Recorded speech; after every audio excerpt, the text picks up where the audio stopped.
Time लगेगा, मगर हम आपको पकड़ेंगे, एक एक करके पकड़ेंगे। मेरी बात याद रखना, हर ऑफिसर को और इलेक्शन कमिश्नर को ये बात अच्छी तरह समझ लेनी चाहिए। यहाँ पे एक लोकसभा चोरी की गई है, ये एक क्रिमिनल एक्ट है, कर्नाटक की जनता के खिलाफ एक क्रिमिनल एक्ट है। कर्नाटका की सरकार को इस क्राइम का इन्वेस्टिगेशन करना चाहिए और एक्शन लिया जाना चाहिए।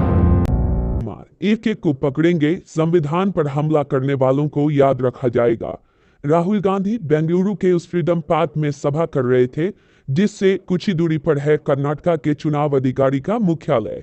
आज 8 अगस्त है, भारत छोड़ो आंदोलन के आह्वान का महान दिन। 7 अगस्त को दिल्ली में प्रेस कॉन्फ्रेंस करने के बाद 8 अगस्त को राहुल गांधी बेंगलुरु के फ्रीडम पार्क में वोट अधिकार रैली करते हैं। लोकसभा चुनाव के ठीक 1 साल बाद नेता प्रतिपक्ष प्रधानमंत्री नरेंद्र मोदी की जीत पर सवाल उठा रहे हैं और उनकी जीत पर चोरी का इल्जाम लगा रहे हैं। दुनिया में वोटर का नाम लिस्ट से गायब करने और वोट चोरी से सरकार बनाने के हजारों उदाहरण आपको मिल जाएंगे, लेकिन कहीं भी हमारी स्मृति में इस तरह से देखने को नहीं मिला कि नेता प्रतिपक्ष चुनाव के 1 साल बाद 6 महीने की जांच के बाद इतनी तैयारी से प्रेस कॉन्फ्रेंस कर रहे हों और अपनी बात रख रहे हों।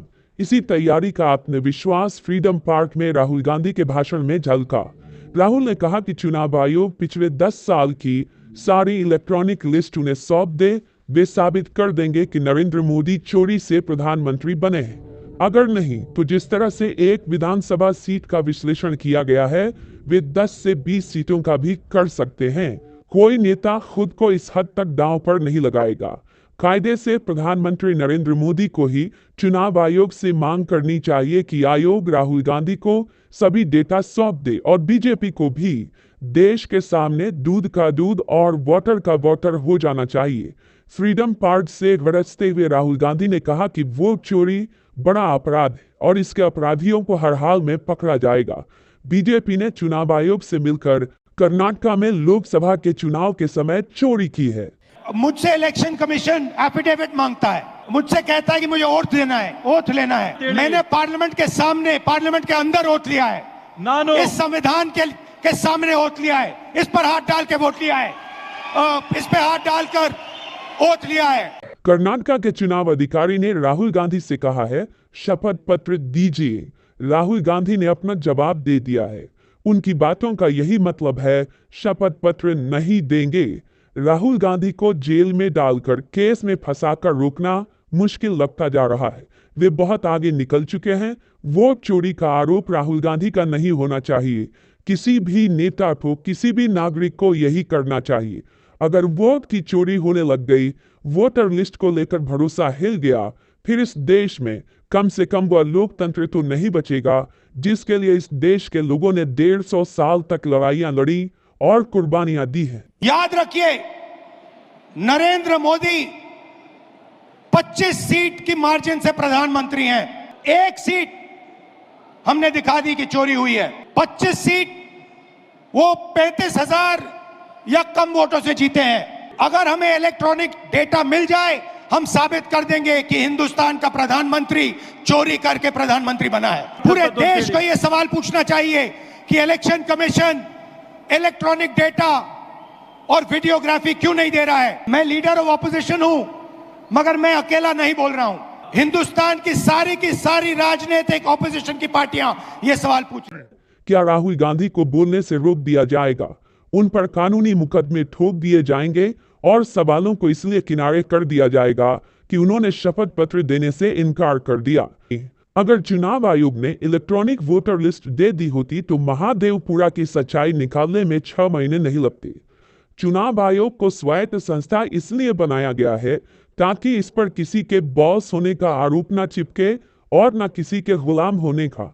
लेकिन राहुल गांधी की प्रेस कॉन्फ्रेंस के बाद चुनाव आयोग का रवैया बॉस वाला लग रहा है, जैसे हम बॉस हैं, हम पर सवाल कैसे उठ सकता है, हम गलत नहीं हो सकते। अगर हमारी गलती बतानी है तो शपथ पत्र पर लिखकर देना होगा, नहीं तो नौकरी जाएगी। आयोग का यह रवैया ठीक नहीं। सबसे महत्वपूर्ण बात यह है कि इलेक्शन कमीशन डिजिटल डेटा नहीं देता है, फिजिकल डेटा देता है। मतलब लाखों कागज में वोटर लिस्ट दे देगा। मगर डिजिटल वोटर लिस्ट किसी को कभी नहीं देता। क्यों नहीं देता? कारण क्या है? कारण है कि अगर डिजिटल डेटा मिल जाए तो इलेक्शन कमीशन की सच्चाई पूरे देश को पता लग जाए। हमने टीम को बताया, मैंडेट दी कि आप जाके चेक कीजिए, आप 5-7 सीटों पे पता लगाइए कि चीटिंग हुई और अगर हुई तो कैसे हुई।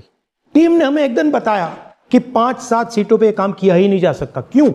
मैंने उनसे पूछा क्यों नहीं किया जा सकता? उन्होंने मुझे ये कागज दिखाए। ये जो कागज हैं, ये एक लोकसभा के कागज नहीं है, ये एक विधानसभा के कागज है और इन कागजों को हमने मैन्युअली सॉर्ट करना पड़ा और पूरा का पूरा काम जो हुआ है इसमें 6 महीने लगे हैं और एक असेंबली सीट में हम ये काम कर पाए हैं। क्यों? क्योंकि डिजिटल डेटा नहीं दिया। कि भारत के लोकतंत्र पर आतंकी हमला किया जा रहा है। यह चोरी नहीं है, लोकतंत्र की बुनियाद पर आतंकी हमला है। इसी बात पर तत्कालीन मुख्य चुनाव आयुक्त राजीव कुमार के खिलाफ एफआईआर कर देनी चाहिए थी या बर्खास्त कर देना चाहिए था।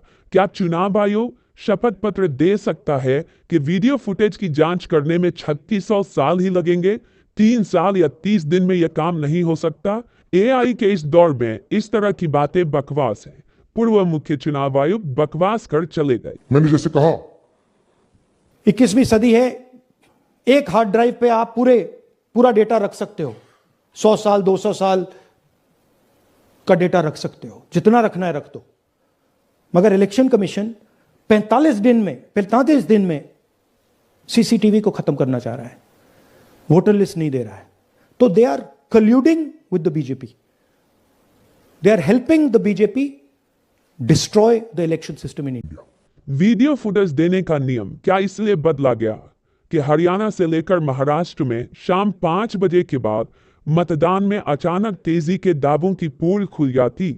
साइलेंट वोटर के नाम पर जो झूठ परोसा जा रहा था उसका पर्दाफाश हो जाता। राहुल गांधी लगातार यह सवाल पूछ रहे हैं कि मोदी सरकार ने दिसंबर 2024 में अचानक यह नियम क्यों बदल दिया कि पोलिंग बूथ का वीडियो फुटेज 45 दिन बाद नहीं रखा जाएगा। उस समय यानी 9 दिसंबर को पंजाब एंड हरियाणा हाईकोर्ट ने चुनाव आयोग को निर्देश दिया कि मतदान केंद्र पर लगे सुरक्षा कैमरे का फुटेज, वीडियोग्राफी और मतदान से संबंधित दस्तावेजों को दिया जाए। वकील महमूद प्राचा ने हरियाणा चुनाव को लेकर याचिका दायर की थी। कोर्ट के आदेश के बाद केंद्र सरकार ने नियम अचानक ही बदल दिए। राहुल गांधी इस बार वोटर लिस्ट को 5 अलग अलग कैटेगरी में बांटकर मोटी मोटी फाइलें लेकर आए, सबूत रखने लगे। क्या इस तरह से प्रेस कॉन्फ्रेंस करने पर, इसी के ही डेटा में कमी निकालने पर चुनाव आयोग राहुल गांधी से शपथ पत्र मांग सकता है? अगर चुनाव आयोग बेदाग है तो महमूद प्राचा को वीडियो क्यों नहीं दिया गया? वह तो कोर्ट का आदेश लेकर आए थे। 1961 का कंडक्ट ऑफ इलेक्शन रूल है। इसके एक प्रावधान के अनुसार चुनाव से संबंधित सारे कागजात पब्लिक की जांच के लिए उपलब्ध किए जा सकते थे, लेकिन नियम बदल गया और सारे कागजात की जगह यह जोड़ दिया गया, इस नियम में जिन दस्तावेजों का उल्लेख है पब्लिक उन्हीं की मांग कर सकती है। यह क्यों किया गया? इसलिए किया गया ताकि विपक्ष कभी उस सच्चाई तक पहुंच ही ना पाए जहां से बीजेपी की जीत के लिए रास्ते बनाए जा रहे थे। नहीं तो आप ही बताइए, इसका दूसरा और क्या कारण हो सकता है? यह जो कागजों का बंडल आप देख रहे हैं सिर्फ एक विधानसभा का है, महादेवपुरा का। इसकी ऊंचाई 7 फीट बताई जा रही, लेकिन ध्यान से देखिए 3 ढेरियां हैं। इन तीनों की ऊंचाई जोड़ देंगे तो 19 से 20 फीट तक हो सकती है। आयोग को पता होगा कि एक विधानसभा के इतने पेपर की जांच फिजिकल रूप से संभव नहीं।